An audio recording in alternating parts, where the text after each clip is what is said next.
Bienvenidos. Vamos a revisar ahora el tema de equilibrio de sistemas estructurales. Como ustedes pueden observar aquí en la figura que les estoy presentando, los modelos estructurales están compuestos de los siguientes ingredientes. Tenemos nosotros las cargas aplicadas sobre la estructura. Y tenemos también las reacciones. Tenemos nosotros las reacciones, que son las fuerzas que proporcionan los apoyos. A todo este conjunto de fuerzas que ustedes están observando se le conocen como fuerzas externas. Y aquí está lo que les comento. Entonces, tenemos las cargas aplicadas, las reacciones y todo este conjunto de fuerzas se les conoce como fuerzas externas. Y son las fuerzas que actúan sobre nuestro cuerpo rígido. Y aquí lo tenemos un poquito de manera más clara, ¿no? Tenemos los componentes de los modelos estructurales. Entonces tenemos el juego de cargas, que son las cargas aplicadas. Nosotros ya aprendimos a modelar las cargas aplicadas, que pueden ser cargas concentradas o cargas distribuidas. Y ustedes ya tienen idea de dónde salen esas cargas. Luego tenemos el cuerpo rígido. Y aquí tenemos el cuerpo rígido. El cuerpo rígido está compuesto por barras y placas, todos los cuales están conectados entre sí para formar dicho cuerpo rígido. También en el cuerpo rígido presentamos lo que se conoce discontinuidades. En este caso, estas discontinuidades en los elementos que obviamente están conectados entre sí, claro, son conexiones, pero esta clase de conexiones afectan la transmisión de las cargas entre los elementos estructurales. Un ejemplo de ello son las articulaciones de momento. Entonces, aquí están. Bueno, también se conoce como articulaciones. También tenemos las conexiones con los apoyos, también están determinados dentro del cuerpo rígido, que también determinan la forma en que la carga se transmite a la cimentación. Bien, el siguiente ingrediente es pues la restricción. Las restricciones son los elementos en el modelo y bueno, y también que existen físicamente en la estructura que hacen que la estructura se mantenga en su lugar. Entonces, miren, aquí ya se los puse en una nota. Las restricciones proporcionan las fuerzas cuya magnitud no es ni mayor ni menor, sino únicamente la necesaria para hacer que los desplazamientos que pueda describir el cuerpo rígido sean cero. En otras palabras, que mantienen el cuerpo rígido en su lugar, en el lugar donde ha sido desplantado, en el lugar donde ha sido desplantada la estructura. Entonces, como nosotros podemos observar, cuando tenemos cargas aplicadas,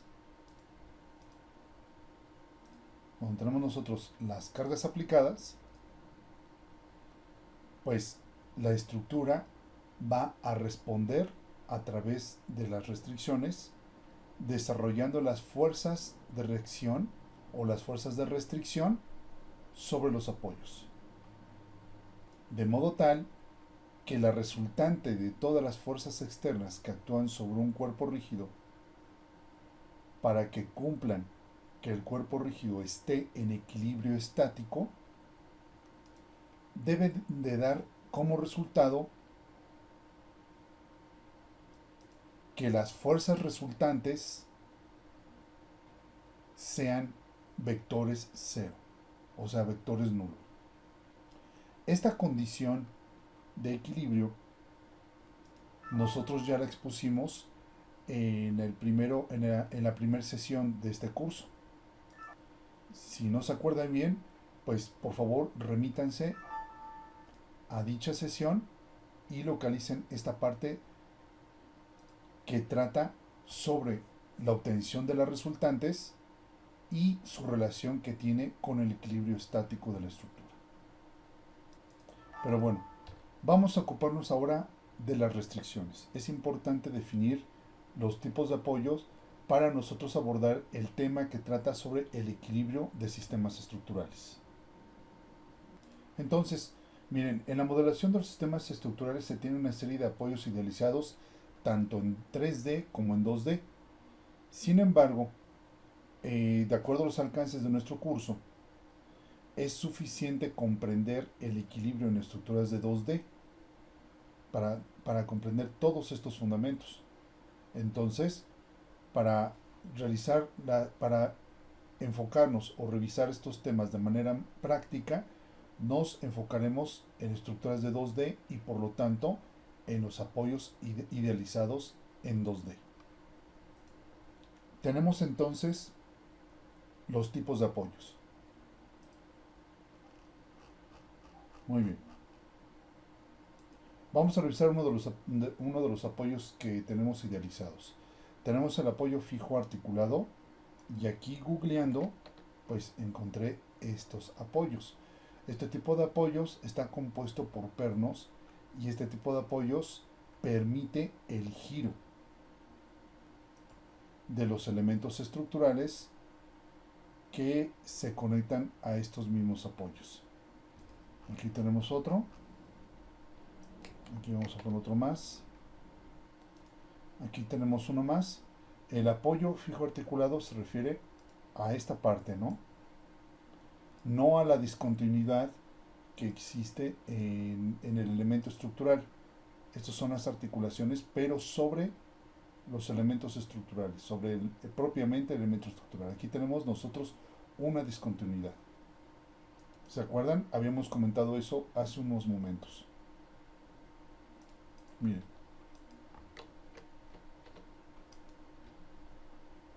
A esto es lo que nosotros estamos refiriendo. Las conexiones entre miembros afectan la transmisión, la carga, la transmisión de las fuerzas internas. Y esto es lo que está sucediendo con esta discontinuidad en el elemento. Sin embargo, pues esto está apoyado, están todos restringidos en un apoyo fijo articulado que se está representando por este pedestal que aparece aquí. Otra condición que también se puede idealizar como apoyo fijo articulado los tenemos en las famosas placas base, en donde tenemos la conexión de elementos de acero. Y así como pueden ver, bueno, aquí ya lo puse, tenemos el miembro estructural de acero, el cual pues está conectado hacia el elemento de cimentación que ustedes pueden observar acá abajo, y todo este conjunto se conoce como placa base. En el caso de placas base que están diseñadas para recibir pequeños momentos, pues prácticamente se pueden considerar como apoyos fijos articulados, o sea, en otras palabras, que permiten un giro. Muy bien. Bueno, entonces, ¿cómo se representa en forma gráfica un apoyo fijo articulado? Y aquí tenemos la representación esquemática del apoyo fijo articulado. Bueno, siempre lo ponemos como un triángulo, como ven, sobre una base rígida, como lo están viendo aquí. En todas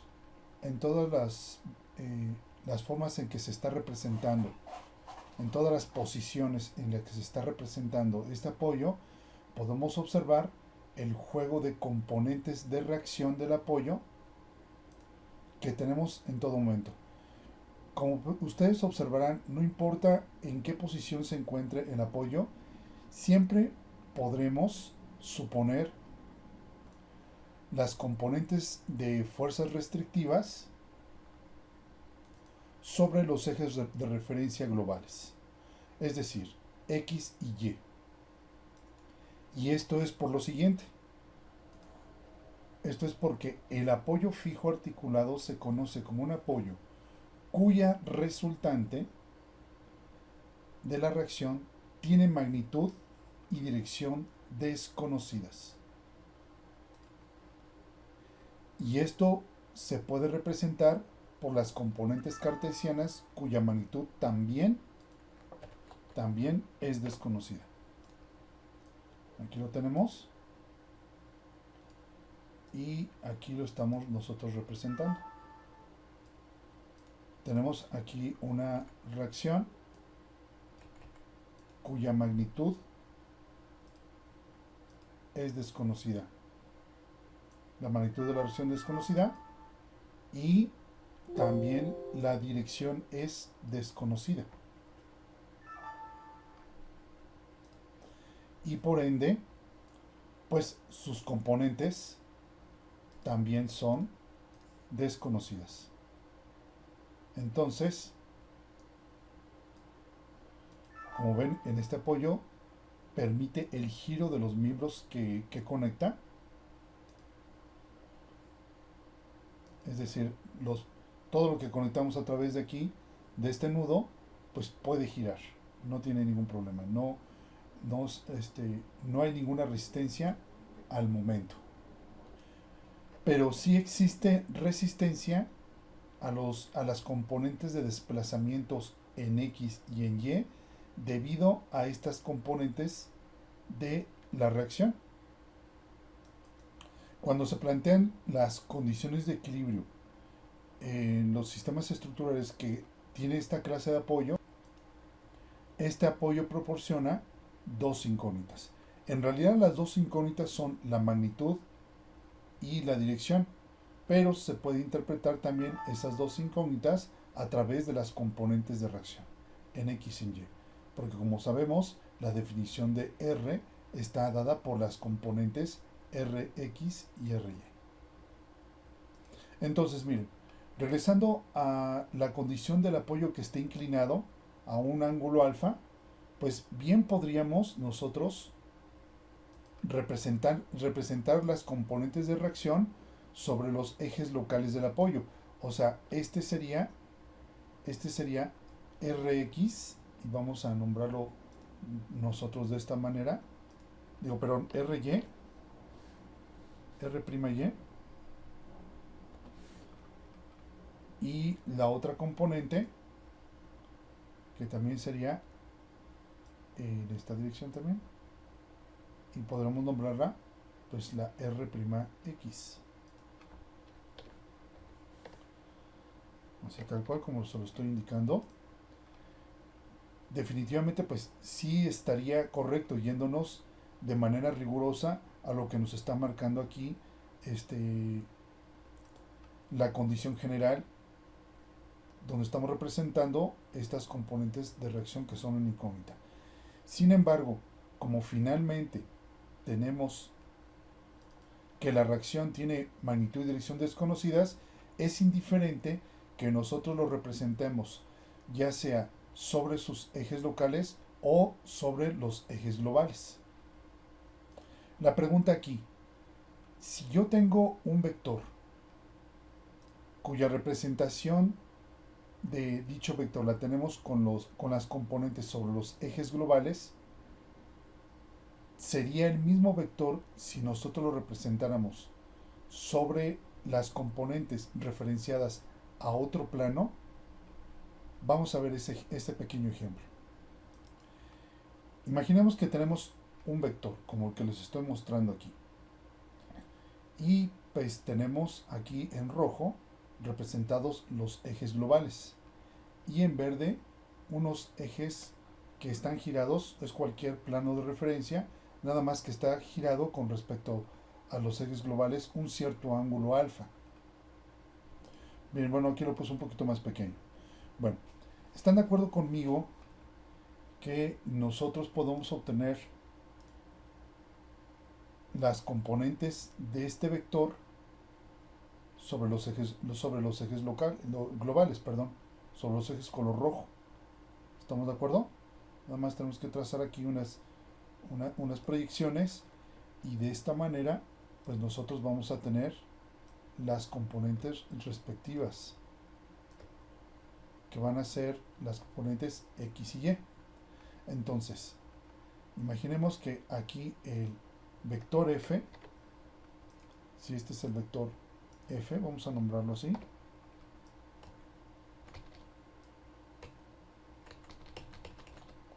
Ahí lo tenemos. Y estas proyecciones pues vamos a tener fx y fy.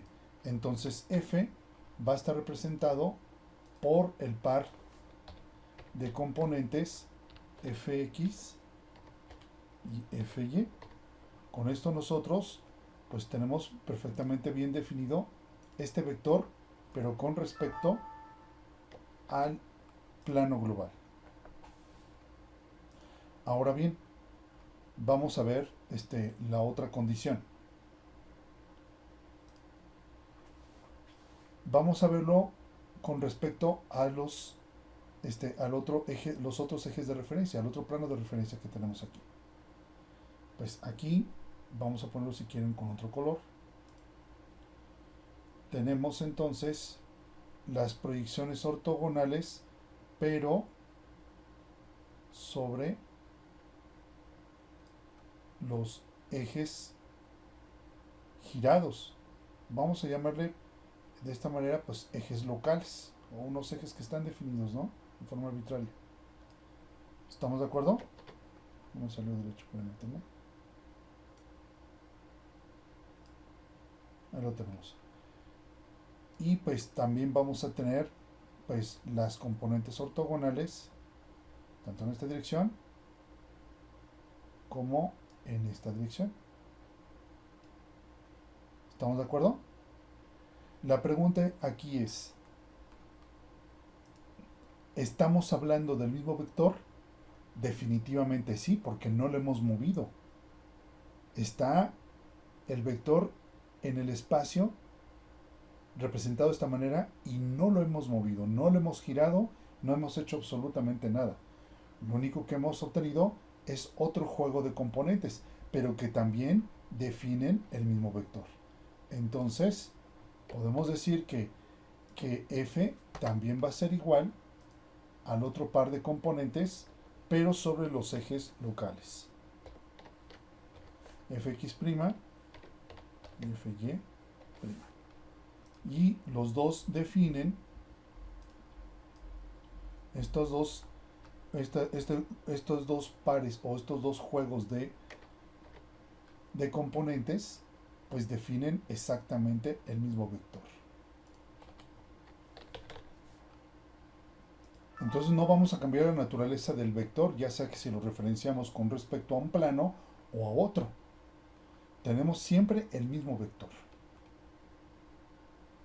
Y esto es por esta razón de que, pues, la verdad no vale la pena que nosotros representemos las componentes locales de reacción si nosotros tenemos un apoyo fijo articulado inclinado, ¿no? La verdad no vale la pena representarlo con estas reacciones. Si nosotros de todas maneras no conocemos la magnitud no conocemos ni la magnitud ni la dirección, no conocemos la magnitud ni la dirección del vector, pues da lo mismo que nosotros representemos sobre los ejes globales o que los ejes locales. La verdad es mucho más sencillo, mejor representarlo sobre los ejes locales, perdón, los ejes globales de la estructura. Y bueno, y realizar la conversión o más bien la transformación ortogonal a las componentes locales solamente cuando estemos analizando las fuerzas que podrían estar recibiendo los anclajes en el caso de una cimentación. ¿Estamos de acuerdo? O un apoyo, un apoyo que incluya anclajes o también otro tipo de cimentación. Solamente ahí vale la pena hacer esta transformación ortogonal. Si nosotros convertimos Rx y Ry a Rx' y Ry', lo que estamos haciendo es una transformación ortogonal. Más adelante vamos a ver eso con marcos, con elementos inclinados. Pero por el momento, pues vamos a quedarnos así. Entonces, bueno, vamos de nuevo. Vamos a hacer una reiteración respecto a lo que acabo de comentar. Cuando ustedes estén trabajando con el análisis de alguna estructura y si ustedes encuentran un apoyo fijo articulado inclinado, la verdad no vale la pena que ustedes realicen el análisis tomando en cuenta las reacciones sobre los ejes locales del apoyo, dado que la resultante de la reacción tiene magnitud y dirección desconocidas, da lo mismo representarlas sobre los ejes locales que sobre los ejes globales, pero siempre es más fácil, mejor representarlas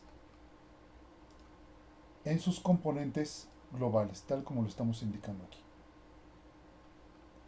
Les comento esto porque esto viene en los exámenes y se los pregunto pues para ver si ustedes asimilaron bien lo que acabo de comentar. Entonces, grábense bien esto. Y otra de las cosas importantes es que estos apoyos siempre proporcionan dos incógnitas cuando se plantean las condiciones de equilibrio. Y otra que permiten el giro. En otras palabras, en estos apoyos no hay ninguna resistencia al giro, no hay ninguna resistencia al momento flexionante que pueden transmitir los elementos estructurales. Pero bien, esto lo vamos a comentar más adelante cuando sigamos explorando más sobre este tema. Vamos a ver ahora el otro tipo de apoyo idealizado.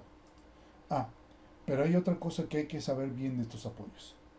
Estos apoyos se conocen como apoyos infinitamente rígidos. ¿Qué quiere decir eso? Que la verdad no importa cuánta carga le podamos dar a la estructura.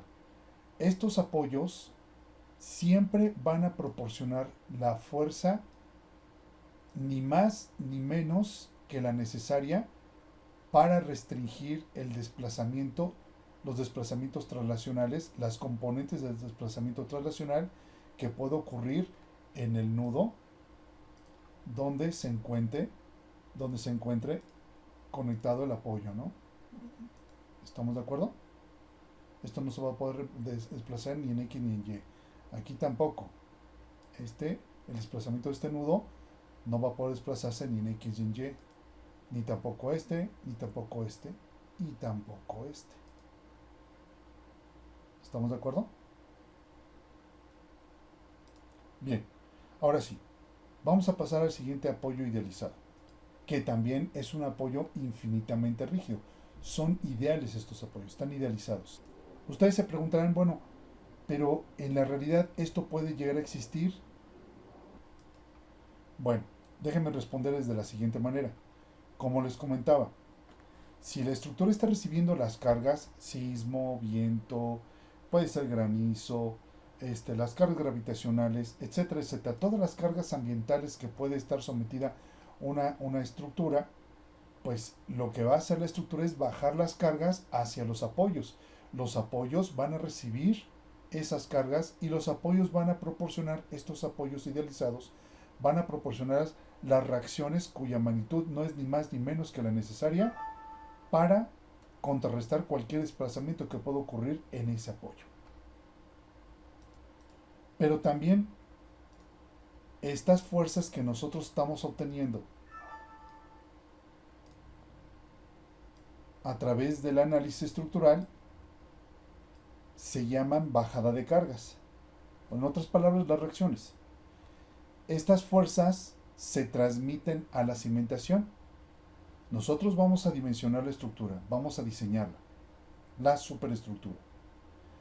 Y después con las reacciones que van a ser las demandas, estas fuerzas van a ser las demandas que vamos a aplicar a nuestra cimentación y con ello nosotros vamos a diseñar la cimentación para que sea capaz de portar estas cargas de reacción, estas bajadas de cargas.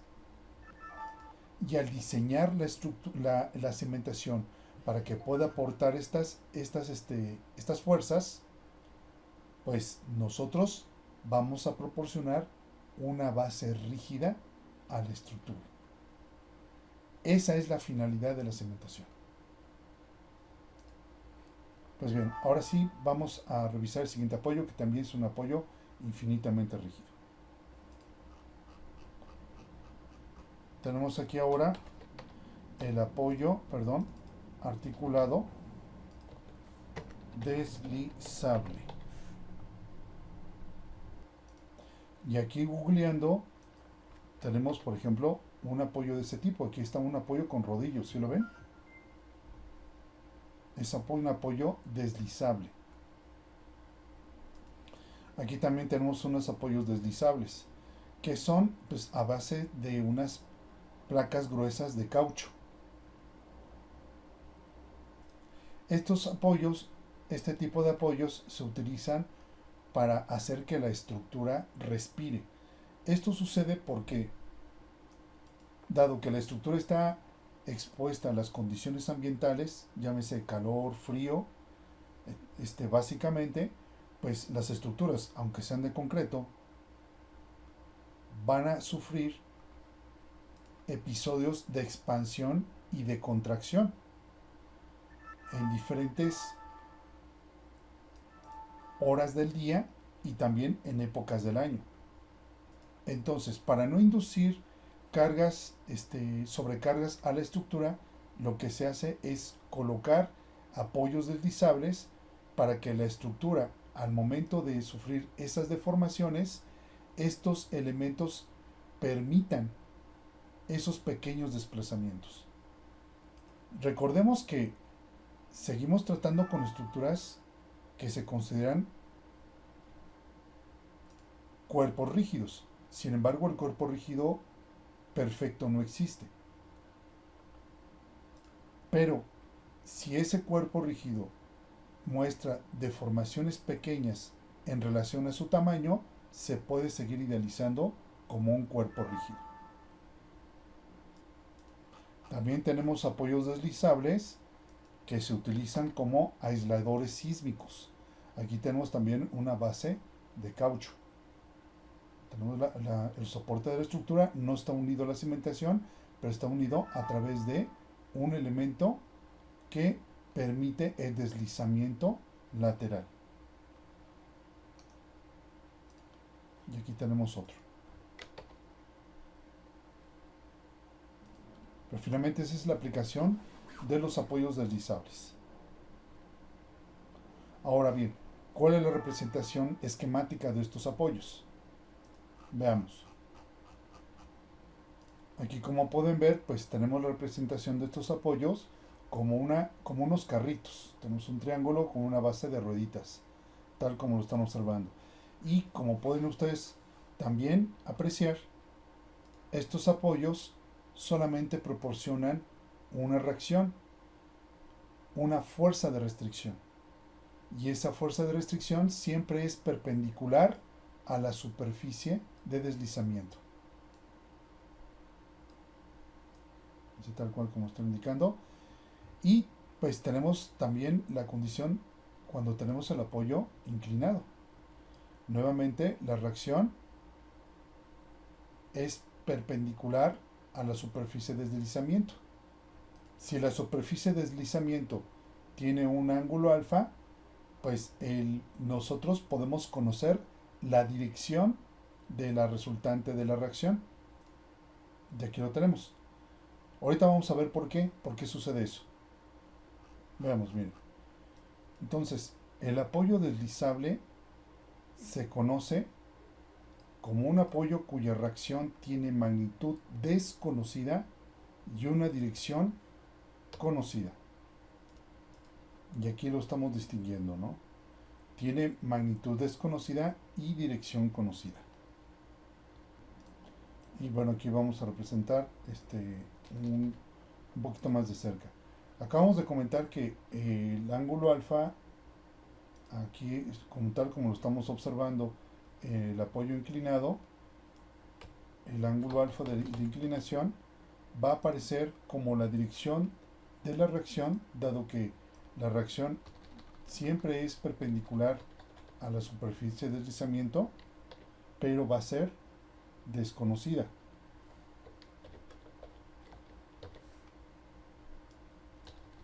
Aquí vamos a poner R desconocida. Pero bueno, si nosotros ya conocemos que el ángulo de inclinación de la superficie de deslizamiento va a definir la dirección de la reacción R, entonces siempre es mejor representar esta reacción R en términos de sus componentes. Pero mucho cuidado con esto. Nosotros no vamos a utilizar Rx y Ry. Por ejemplo, ustedes pueden poner con todo rigor Ry, que es igual a que si no conocemos la magnitud, pues no vamos a conocer esto, ¿no? Entonces, muchas veces tendemos a cometer este error de representar las reacciones. Esto definitivamente es un error, porque ustedes al plantear el sistema de ecuaciones en las ecuaciones de equilibrio, va a resultar que ustedes van a tener más incógnitas que ecuaciones y por lo tanto el sistema, ustedes a concluir que el sistema es estáticamente indeterminado, o sea que no tiene solución el sistema de ecuaciones. Pero esto no puede ser. Entonces, como ven, nosotros lo único que no conocemos es la magnitud. Entonces, las componentes que vamos a utilizar para implementar las ecuaciones de equilibrio, la forma correcta de escribirlas es a través de sus componentes con el ángulo que nosotros ya conocemos. Esto es como R seno de alfa y R coseno de alfa. Esta representación es la correcta.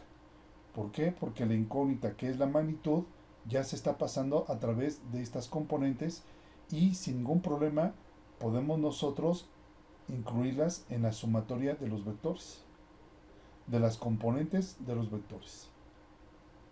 Ahora bien, pongan atención en esto. Nosotros estamos obteniendo el ángulo con respecto a la vertical. Entonces, las componentes ya no pueden ser R coseno de alfa y seno de alfa, como ustedes probablemente se sepan como receta de cocina, sino observen lo que está pasando. Estamos con respecto a la vertical y por lo tanto las componentes con las funciones trigonométricas pues cambian de rol. En lugar de coseno es seno y esta en lugar de seno es coseno.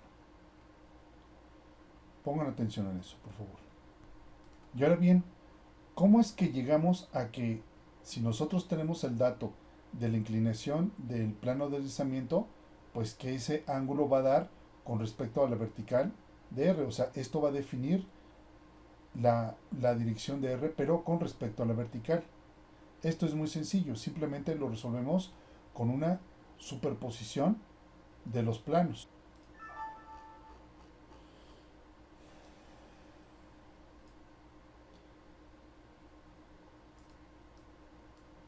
Tenemos aquí la superposición de los planos y tenemos aquí la representación de nuestra reacción R.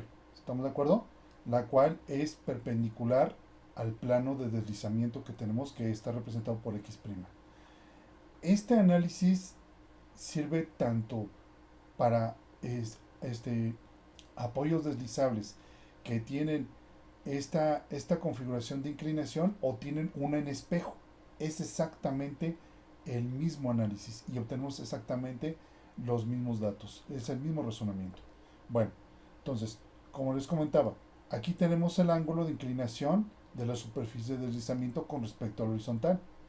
Pues sucede que al poner el otro eje perpendicular, pues sabemos que también se encuentra girado con respecto al Y, el Y' es girado con respecto al Y, un ángulo también alfa. Y por el concepto de ángulos opuestos, pues también vamos a tener el ángulo alfa del otro lado, o sea, del lado de donde nosotros estamos representando la reacción. Y para completar, pues nosotros tenemos el ángulo alfa aquí. Ahí lo tenemos también. Entonces es por esto que nosotros llegamos a esta conclusión, ¿no? ¿Sí lo ven?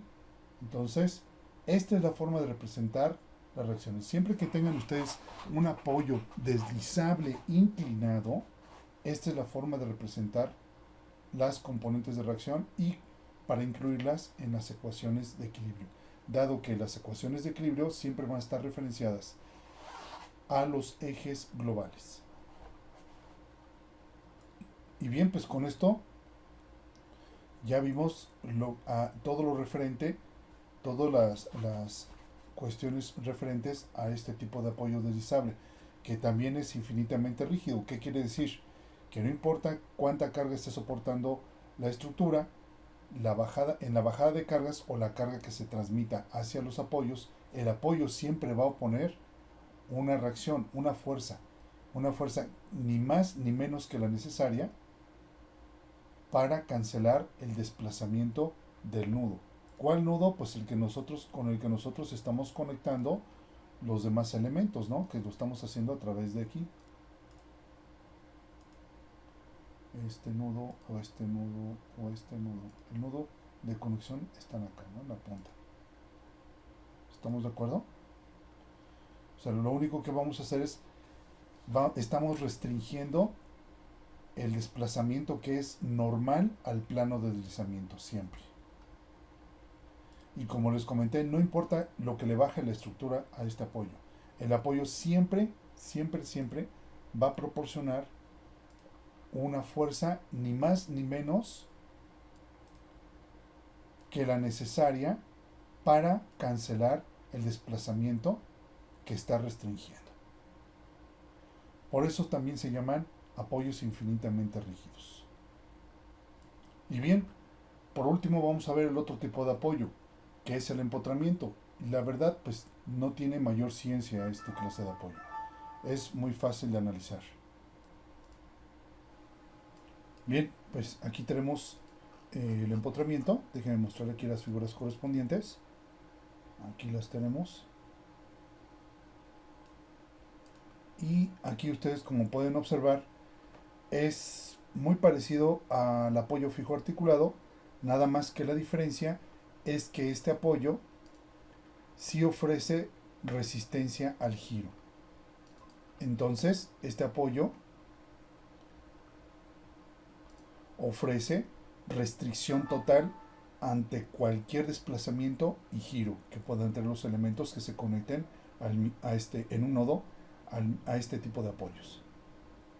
Entonces, este tipo de apoyo se define como apoyos cuyas fuerzas de reacción tienen magnitud y dirección desconocida y el momento de reacción o momento de empotramiento también es desconocido. Y aquí sucede exactamente la misma situación que tenemos si el apoyo de la forma en que esté orientado, la verdad siempre es mejor representar nuestras reacciones, las fuerzas de reacción, en las direcciones globales, con referencia a los ejes globales. Y al momento de plantear las ecuaciones de equilibrio, estos apoyos proporcionan tres incógnitas, tres fuerzas que son desconocidas y que en realidad son parte de la respuesta de la estructura. Las reacciones que nosotros calculemos en los apoyos son parte de la respuesta que tiene la estructura cuando está sometida a las cargas aplicadas. Entonces creo que quedó claro por qué también aquí, pues aunque el apoyo esté orientado de la forma en que ustedes quieran, pues siempre vamos a procurar representar nuestras cargas orientadas sobre los ejes globales, ¿no? Las fuerzas de reacción, las componentes de la fuerza de reacción sobre los ejes globales, debido a la misma situación que existe con los apoyos fijos articulados. Muy bien, ya dicho esto, vamos a pasar a ver lo de la superestructura o la estructura o lo que es el cuerpo rígido, cómo está formado. Bien, entonces los tipos de miembros que forman el cuerpo rígido, en otras palabras, la superestructura, entiéndase la superestructura como superestructura, pues la estructura que está por encima de los apoyos. La subestructura, cuando ustedes escuchen la palabra subestructura, siempre se va a referir a la cimentación. Bueno, aquí tenemos una estructura 3D y como podemos ver, los tipos de elementos que forman, pues tenemos los elementos.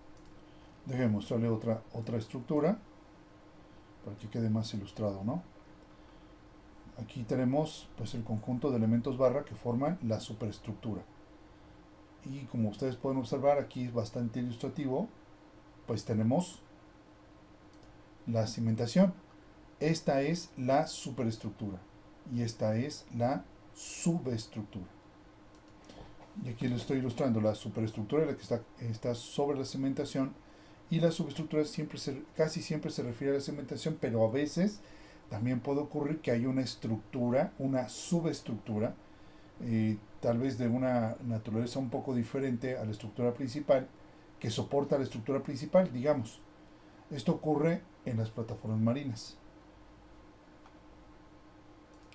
Pero finalmente aquí lo que cabe hacer notar es que pues aquí tenemos diferentes aplicaciones, o más bien diferentes modos en los que se usan los elementos barra para modelar columnas, vigas, largueros, contraventeos. Esto que aparece como X o taches se refieren a los contravientos, y así podremos observar. Aquí incluso en la subestructura, en la cimentación, ustedes podrán observar también algunos elementos barra, y estos se refieren o se nombran como contratraves. Pero finalmente se modelan con elementos barra. Las estructuras también se pueden modelar con otros elementos que se conocen como elementos placa. Y aquí está. Entonces aquí tenemos elementos placa que sirven para modelar losas, cubiertas, paneles y muros.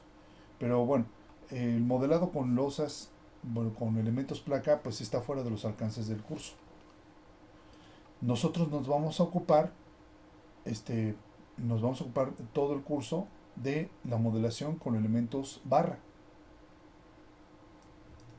Y bueno, de estos elementos es importante distinguir dos tipos principales de elementos. Vamos a verlos a continuación. Y bueno, el primero de ellos, pues tenemos los miembros de fuerza axial. Déjenme presentarles dónde aparecen esta clase de elementos.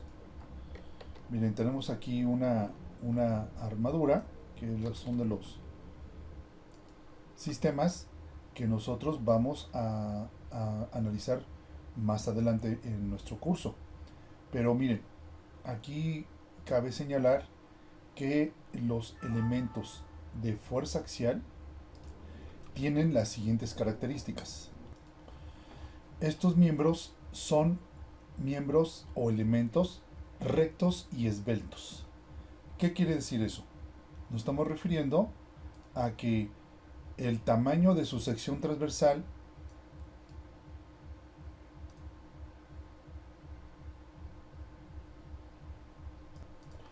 es pequeña en comparación a su largo.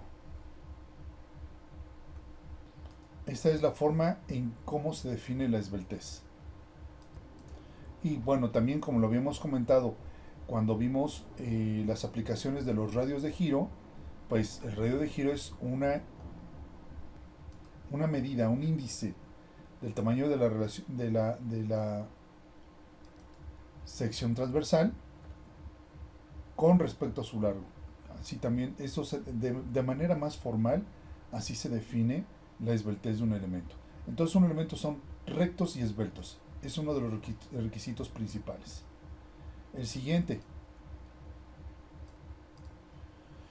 no tienen cargas a lo largo de su claro. Su claro, me estoy refiriendo a esta longitud L. Como verán, pues estamos analizando uno de los miembros que conforman esta estructura. Entonces, si las cargas no pueden aplicarse a lo largo del claro del elemento, pues las cargas no hay de otra más que aplicarlas sobre los nudos de la estructura. Por ejemplo, pues las cargas se tienen que estar aplicando forzosamente sobre los nudos, no necesariamente verticales, pueden ser, por ejemplo, horizontales o pueden ser pues sesgadas. También las podemos tener aplicadas también en estos puntos. ¿Estamos de acuerdo? Las cargas están aplicadas sobre los nudos y de esa manera pues los elementos que conforman esta estructura trabajan a fuerza axial. Y el tercer requisito, pueden estar articulados en sus extremos. Es decir, que podemos nosotros tener alguna especie de discontinuidad, o sea que las juntas que pueden tener en los extremos de la barra pueden permitir un giro, puede ser una serie de pernos. Esta condición como podrán ver, esta condición no es la verdad muy importante. En alguna clase de estructuras sí lo es, pero se los voy a indicar conforme vayamos resolviendo algunos ejercicios. Pero, por ejemplo, para el caso aquí de las armaduras, así tal como se las estoy mostrando aquí, ustedes pueden observar que las juntas pues pueden ser soldadas, pueden ser atornilladas, pero finalmente lo que podemos observar es que las juntas son rígidas y no permiten los giros. Sin embargo, en estos casos, si se cumplen las dos primeras condiciones, aquí estamos, señores, si se cumplen estas dos primeras condiciones, pues vamos a asegurar que estos elementos, todos los elementos que me estoy refiriendo aquí, por ejemplo las cuerdas, esto lo vamos a ver más a detalle cuando vemos armaduras, las cuerdas, las diagonales y las montantes, o sea las cuerdas superior, la cuerda inferior, diagonales y montantes, van a estar trabajando principalmente a fuerza axial. Entonces, es muy importante saber distinguir este tipo de elementos de fuerza axial. Y por esa razón les estoy señalando los requisitos, los dos requisitos principales, el tercero también, vamos a tomar también como el tercero también como bueno, ahorita en los ejercicios que vamos a hacer más adelante, que pues es importante distinguir estos elementos. De otra manera, pues no vamos a tener posibilidad de analizar dichas estructuras. Ahora déjenme pintarles cómo es la fuerza axial. La fuerza axial es la que se transmite sobre el eje longitudinal del miembro, ¿no? Y pues siempre por convención se va a suponer atención. Y por convención, los miembros a fuerza axial siempre se suponen a tensión. Y bueno, aquí ya complementé un poquito más la figura. Dado que los miembros a fuerza axial, para que trabajen como tal, no pueden tener cargas a lo largo de su claro. Entonces las cargas deben aplicarse en los nudos de la estructura. Y así ya tenemos pues la definición completa de este tipo de elementos. Y los elementos barra que no trabajan a fuerza axial, o sea que no son elementos de fuerza axial, simplemente son elementos de fuerza múltiple. La diferencia es que, aparte de poder transmitir fuerza axial, transmiten otras cargas. Muy bien, pues ya dicho esto, pues ya podemos nosotros comenzar a analizar nuestras estructuras.